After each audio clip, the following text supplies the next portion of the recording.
Welcome back, everyone. For today's video, we are going to be taking a look at the 8th round of Norway Chess, which is a tournament being held here in Stavanger, Norway. Now, today I'm paired against a talented Iranian player, Alireza Firouzja, who now represents France. So without further ado, let's jump right into the action. So the game starts with the move e4. I play e5. We get knight to f3, knight c6, and now Alireza, true to his fashion sense, plays this move bishop c4, and we are in the classic Gucci piano. Play knight f6, we get d3, h6, c3, bishop c5, and now Alireza once again plays this move b4 against me, just like in the candidates tournament. I go bishop e7, we get this move queen b3. Of course, I castle to prevent white from winning the pawn on f7. And now Alireza plays this move a4. Now, in our candidates game, I believe Alireza played a4, d6, and then this move knight b to d2. And after knight b8, he played this move d4. And the game was very complicated, but I did go on to win. And that sort of was the jump start that I needed in order to become competitive in the candidates tournament. So today, Alireza decides to castle instead. I play knight b8 anyway with the same idea of going for c6 and d5 to build the classic big black center. We get queen to a2, and now I play this move a5. Alireza goes b5, and here I make a mistake with this move bishop g4. Now, this is a move that I blitzed out because in my mind, I thought this was the correct variation, but in fact, I was horribly mistaken. What I should have played here was this move c6 with the idea of playing d5. And here I keep the idea of bishop g4 alive for later on, or I can put the bishop on e6 maybe as well, but there are a lot of different options that still exist. So, after b5, I played bishop g4, and now Alireza thought for about 10 minutes before responding with this move knight h4. Now, the thing that's very tricky is usually when you're playing against other top-level players, everybody is prepared very deeply, and when you play a move and your opponent surprises you, like in this game, it's very hard to judge. Have you made a mistake, or has your opponent made a mistake? And it's a bit of a sort of a bluffing game, or trying to figure out who's actually wrong, and psychologically, you're never really sure. Now, in this position, I had a couple of choices. The first choice that I actually rejected was I could take this pawn on e4, and after knight g6, play this move knight to f6, sacking the rook, and after d5, bishop b3, and something like bishop f8. Black is probably okay here objectively, but it feels very hard to play because even though I have the big black center, both of these pawns on d5 and e5 are very, very weak. Now, if I prepared this before the game, I probably could play this with no issue, but very hard over the board to play this. Now, the other option that I considered was playing this move bishop to h5, and the reason I considered this move is if I play a standard move like knight bd7, white has this nasty move knight g6, hitting the rook and the bishop, and there's this massive pin on the diagonal, and I'm going to lose material. So I consider bishop h5, but after white goes knight f5, bishop g6, takes here, and f4. Computer once again thinks that black is completely fine after takes, knight d7. But to the human eye, after knight bd2, it looks like white is simply better because he has a little bit more control over the center. He also has the two b's as well, and it just seems very easy to play. So after quite a bit of a think here, I ultimately decided to play this move d5, sacking a pawn here to try and play in the spirit of a sacrifice, try and create some play, and create a double-edged position. Alireza takes with the pawn, and now I go bishop to d6 here. And now we're in a situation where I'm down a pawn, with the white having this extra pawn on d5, but the pawn is blockaded, and the bishop on c4, even though it's a wooden shield, is simply not very active. Now here, Alireza played the move f3, and this is not the best move. The computer actually wants to move knight d2 here, and after knight h5 and g3, it might look a little bit scary after f5 with the idea of knight f4, bishop h3, and maybe f4 as well. But computer says this move b6, which is a very strange move, is actually quite good for white after takes and bishop to a3 here. White can go rook to b1, pressuring the double pawns on b7 and b6, and in general, white's position is preferable. Now, again, without knowing this, I don't think any human could ever reach this conclusion, but it is actually quite good for white. Instead, Alireza plays this move f3, I go bishop c8, and now he plays this move g3. Now, once I'm able to move my bishop to h3 here, at this point, I already start feeling very confident about my position, because even though I'm down this pawn on d5 here, I am going to start attacking on the king side very soon. We get knight g2, I play knight d7, bishop e3, and now I go knight h5 with the idea of pushing p on the king side with f5, f4, or potentially g5 as well. White has the fianchetto knight on g2, which is very passive. Bishop on c4 is not in the game, and white is lacking in development. So I've got all these pieces massing towards the king side, and at this point, I thought there was a very good chance that I was going to win the game already. Get g4 from Alireza. Go knight f4 here. He played g4, obviously, because he was very worried about f5, f4. Go knight f4, takes, and now he plays the move knight d2. Now, Alireza's idea here is he wants to create the classic bastion by putting this horse on e4, and it will not easily be removed. So after knight d2, I play the thematic move h5, trying to win the pawn on g4 or force white to capture my pawn. Alireza takes, and now I play this move f5. And the idea behind f5 is to try and dominate D's knights. The knights have no squares available in the center of the board here, and with no squares available and only one open file, I figure I'm bringing the queen, bringing the rook, bringing the knight. All the boys are coming to the party. So Alireza goes d4 here, which does take away a critical square on e5 from my knight. I play queen g5, rook f2, and now I play the move rook a e8, trying to take control of this only open e file. Here, Alireza played this move b6 after a very long think, and this is a move that is simply a mistake. What Alireza should have played is the move bishop f1. Now, I suspect the reason he didn't play this is probably he was afraid of either something like rook to e3 here, creating the kebab as well as potentially a double stack, or just queen takes h5 followed by the idea of g5, g4, and g3, simply pushing p up the board. Now, I didn't have a chance to ask Alireza, but I suspect one of these two reasons, either queen h5 and g5, g4, or rook to e3 is probably why he rejected this move. Now, Alireza spent a bunch of time here, and he decided to play this move b6. Now, keep in mind, b6 was an okay move in that other variation earlier, but here this is simply a mistake, because I take with a horse, of course. I do not take with a pawn, because then after bishop b5, white will put the knight on c4, try to push these d pawns up the board, and white probably will win the game. So I take with a knight, we get bishop b5, I go rook to e3, and now Alireza plays this move c4. Now what Alireza is trying to do here is he wants to push p in the center of the board, push these pawns to c5 and d5, claim more space, and if he can claim enough space, he's probably going to win the game because he'll be able to attack the bishop and the knight. Here I go bishop b4, and now Alireza plays this move c5 after a long think. Now, again, I did not have a chance to ask Alireza after the game what exactly he missed here, but I think the line that Alireza most likely didn't see was he thought he could play knight to f1 here, attacking the rook. And if I move the rook to, say, a3, queen b2, for example, after takes in this position, queen takes h5, white has knight takes f4, and white's maybe marginally worse here after checking knight g2, but it's not very clear because you have ideas like queen a2 and c5 to start pushing the black pieces backwards. But the problem with this line is that after queen b2, I can sack the rook with bishop to c3, attacking the queen. And after queen takes rook, I do not take the rook on a1, but instead I take the pawn on d4. And suddenly the wooden shield on d4 wins me the game here because all of white's pieces are stuck here. If you play a move like queen a2, I can take with checkmate because you can't recapture. And if you go king to h1, I take the rook, and this knight on g2 is going to fall, or there's going to be a mate on g1. So after a long think, Alireza ultimately plays c5, I go rook a3, queen b1, I swap, I take the pawn on d5, and now he goes bishop c4. Now let's take some stock of the situation. In this position, the material is even here. Both sides have 6 pawns on the board, but white's knights are pretty passive still. The 2 Bs are dominating the horses, and I can try to claim the open e-file. Now in this position, my initial instinct was to play this move c6, guarding the knight, but for whatever reason, I slowed myself down, I started thinking, and I decided instead to play this move rook d8 after a bit of a think. And the reason I play this move is that I thought in this position, if white ever trades the bishop for the knight, these pawns on d4 and c5 are very weak, whereas after c6, let's say takes, and queen to e1, the queen's coming to e5, I don't have an open d-file, and it didn't feel like it should be clearly winning to me. Now, this is what I should have played, because after queen takes h5, if you use one of the stronger computers, it will say that black is winning in this position after, let's say, knight f4, and this move rook to e8, hitting the queen on e1.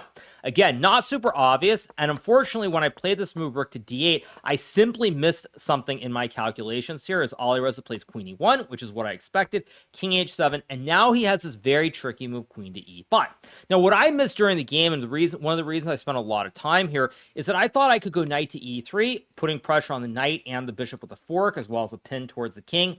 And if white goes queen f4, I simply trade, play rook takes d4, let's say knight h3, knight takes c4, takes, and in this position, black's winning, so I'll win the pawn on c5, I'll probably win the pawn on a4, and very likely, I'm going to be able to push 3 pawns up the board and win the game. But the problem is after knight to e3, white has the brilliant move knight to e4, attacking my queen on g5, because I take the horse, I lose the queen. And if I move my queen to h6 here, I think the move that I was worried about was this move queen to e7, with ideas like knight g5 or queen takes d8, for example, takes queen here, Actually, there's knight takes c4, so maybe this is fine for me. Computer actually wants white to play this move bishop to e6, pinning this pawn on f5, and the game is very, very murky in terms of what's going on. I actually thought queen e7 was better, but clearly I couldn't calculate. At any rate, as soon as I saw that this knight e4 idea existed, I had to stop and take a second and look for something better.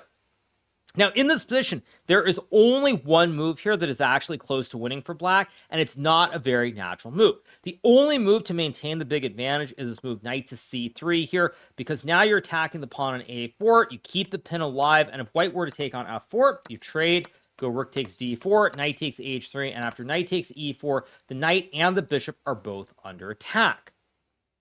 Now, again, keep in mind this with the weaker engine on chess.com. If you use the stronger engine on Lichess, for example, it will tell you that black is much better here. For those of you guys who are wondering why the bar is so different than what I'm saying to you guys. At any rate, in this position, I fought for quite a while, and ultimately I could not find this knight c3 move. I also considered knight to f6 here, but after bishop to f7 with the idea of bishop g6, again, the game is getting very, very complicated here. My pawns on f5 and f4 are weak. My bishop on h3 is potentially out of play, and it really is unclear what's going on. So after a long think, I decided to take the knight on d2. Alireza takes, and now I go knight to e3. And here, white no longer has this move knight to e4, as I've traded the knight off the board. We get queen takes f4, I trade the queens, I take this bishop, and you're probably thinking, wait, you're up a piece. You have a bishop, a knight, and a rook. He has a rook and a knight. But the problem is, after this great move rook to e2, the bishop on h3 is simply trapped. I have no squares available where it won't be captured, and at this point, unfortunately, the game is very close to a draw. So I play rook takes pawn, knight takes h3, I go king to h6, trying to hit the pawn on h5. Alireza plays rook e7. I go knight d2, attacking the pawns on f3 and a4. We have king g2, rook takes a4, rook takes c7. Here I go rook b4, and I'm hoping that I can start pushing the a pawn down the board, but unfortunately white has the resource with c6, takes, and now the move rook c5, hitting both the pawns on a5 and f5 at the same time, and at this point the game is effectively drawn. Now I try to play on here. I decide to play the move knight c4. We get takes, king h6, rook c5, and now I go a4, desperately trying to push my p on the a file and win the game, but it is to no avail as Alireza plays knight f4. Here I make the check. If I were to push a3, it's uh-oh spaghetti-o time as rook h5 is checkmate. So I go knight to e3. We get king f2, knight d1, king g3. Here I go king h7, dodging the checkmate. Rook h5, king g8, rook a5, and now I play the move knight b2. Now at this point, it's starting to shift a little bit. If anything, white might even be a little bit better, but ultimately the game ends peacefully after rook a8, king f7, check, king g8, knight e6. I play the move rook b6, knight c5, and now check, king f2, rook h6, knight takes a4, and after knight takes a4, we agree to a draw. If white were to take, after rook h2, king g3, and rook b2, both sides will have one rook and one pawn, and the game will be a draw. So, a very disappointing draw for me in the classical game. I had that sense that I was probably winning, and if I had played that move c6 way back on move number, whenever I played rook d8, move number, I think, 20, move number 30. If I had played c6, I think there's a very, very good chance that I would have won the game. The engines give it as +2 or better. Alas, I played rook d8 and the game ended in a draw. And obviously, I was very, very upset afterwards because when you get an advantage like this in a classical game, to let it slip away is really frustrating. But alas, it is what it is. So, let's now move to the Armageddon game. And the Armageddon game, of course, both of us have ensured 1 point, and now we play for the final half point. So, Alireza opens with e4. We get the exact same opening with the classic Gucci piano here. I'll just run through it quickly. And this time, I decide to play the move c6 rather than the move bishop g4. Alireza goes knight bd2, and now I play this move bishop g4, which once again is simply not correct. What I should have played here was the move knight bd7, and the idea of playing for d5 or knight b6 is simply correct. Instead, I play bishop g4, we get h3, I go bishop h5, rook e1, and now I play this move d5, which is simply a mistake. What I should have played here once again was knight bd7, and after white goes d4, a move like rook c8 to try and put some pressure on the c file. Instead, I play the move d5, we get takes, bishop b3, and now I play this move knight bd7. Here, Alireza takes the pawn on e5, and once again, I've sacrificed a pawn, and I'm down one pawn, but maybe I can create some counterplay. So I go bishop d6. This is a mistake, by the way. Probably rook c8 would have been better. I go bishop d6, rook to e1, and now I go queen to d7, trying to bring the rooks to either c8 or e8. White obviously can't take the pawn on d5 because then the classic fossil will win me the queen and the game as well. So we get bishop to a3 here from Alireza. Good move, trying to get rid of my very, very powerful dark square b. I go rook c8, c4, bishop g6, trying to hit the pawn on d3. And now Alireza plays the move d4. I decide to swap the bishops, swap the pawns, and take this pawn on d4. Now, at this point, material is temporarily even, but you have to notice that the knight is very well placed for white. It hits the pawn on a5. Also, the bishop on b3 is on a very nice diagonal, whereas this bishop on g6 is simply staring at empty squares. So here, Alireza plays rook d1, a good move, by the way, because after knight takes a5, I have knight to e4, and suddenly there's all kinds of pressure towards the white king in this position. So we get rook d1. I play queen f4, and Alireza plays this move queen d6 here. Now, if I had known that queen d6 was such a good move, I probably would have played this move queen a7 instead. But when I went queen f4, I thought queen d6 was not possible because I thought I could take the horse. And after takes, it looks like I have a bishop and a knight for the rook, and I'm in good shape. But white can sack the queen for the rook on f8. And if I take the queen, it's uh-oh spaghetti-o time. There's rook f8, knight e8, rook e8, and we have a classic ice skater checkmate. So ultimately, I trade the queens. He takes with the rook, and now I play this move bishop c2. And here, Alireza inexplicably plays this move bishop a2. Now, if I'd known Alireza was going to play bishop a2, I probably would not have used so much time here, 1 minute and 16 seconds to play the move. But as soon as I played bishop c2, Alireza started shaking his head, and he immediately blunders with this move bishop a2. Now, this is a clear sign that both of us were tired. We were definitely missing some stuff, because if Alireza were sharp, he obviously would have taken the pawn here on a5, and the knight will guard the bishop. And after takes, rook c4, for example, white can go rook d4, and white has an extra pawn on the queen side and great chance to win the game. Instead, he plays bishop a2, and now I play this move knight e4, which is okay. It's not a terrible move, but it's also not best. What I should have played was bishop takes pawn, because after knight b6, the line that I thought was wasn't working for me is that if I take the pawn on b5 and give up the rook, there's rook e7 here, hitting both the pawns on f7 and b7. And if I go rook c2, trying to attack the bishop after bishop b1, I'm going to lose either the bishop or the rook. But the computer here says that I can go rook ce8, because if white trades the rooks, I can take with the horse, attacking the rook on d6, and so white doesn't have time to capture the bishop. Now, again, if I were sharp, I think I probably would have seen this, but frankly, after all the emotion, the wild swings, I just missed this idea completely, and I play the move knight e4 instead. Alireza goes rook d7, I play knight c5, and now he plays rook d7, and here I play this move knight d3, which is a mistake. Obviously, as you can tell from the clock situation, moving way too slowly here, but simply not seeing the moves. Now, if I had taken, I was worried that there was knight d6 here, hitting the pawn, but after rook d8, and let's say knight f7, there's rook d2 to hit the bishop on a2, and after bishop c4, a simple move like king h7 here, and the game should be a draw. Instead, I play knight d3, we get rook e3, I go knight b4, knight d6, and now I blunder with this move rook c d8. Now, this was simply a blunder out of sheer tiredness. I thought that after takes king h7, in this position that if white moves the knight, I can still capture the bishop, or I think I thought I could check. I think I thought that I could check, and after king h2, I could play something like rook f7, forgetting that in this position, my king's not on g8 to guard. So this was just a blunder, which effectively loses the game. If I were to take on a2 here, which is the best move, after takes, rook b7, and bishop takes a4, actually, bishop a4, there might be a rook a3 here. But after knight b4 and rook a7, takes, probably in a classical game, I would draw this, but in an Armageddon game where I'm down to 40 seconds, I think there's a very good chance that I would probably lose in this position, even though it should be a draw. Alas, I go rook c d8, we got bishop takes f7, rook takes bishop, takes, rook d1, king h2, and now I play the move knight d5, trying to fork the two towers and keep pressure on the knight on f7.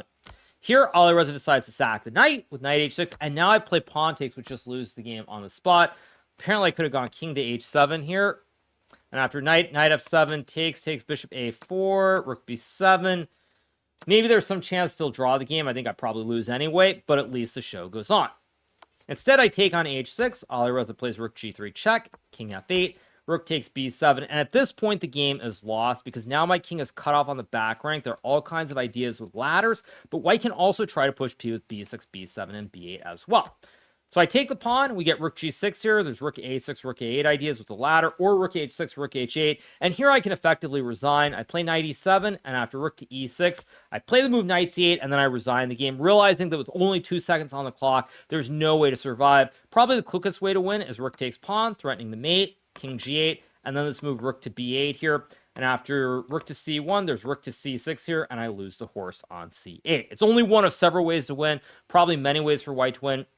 But at the end of the day, I resign the game, which means that Alireza wins the Armageddon game, and he gets the 1.5 points. I unfortunately end the day only getting 1 point when all is said and done. So a very choppy day, very disappointing on some level because I was winning the classical game and I didn't get those very valuable 3 points. But sometimes things don't go your way and you just have to move forward.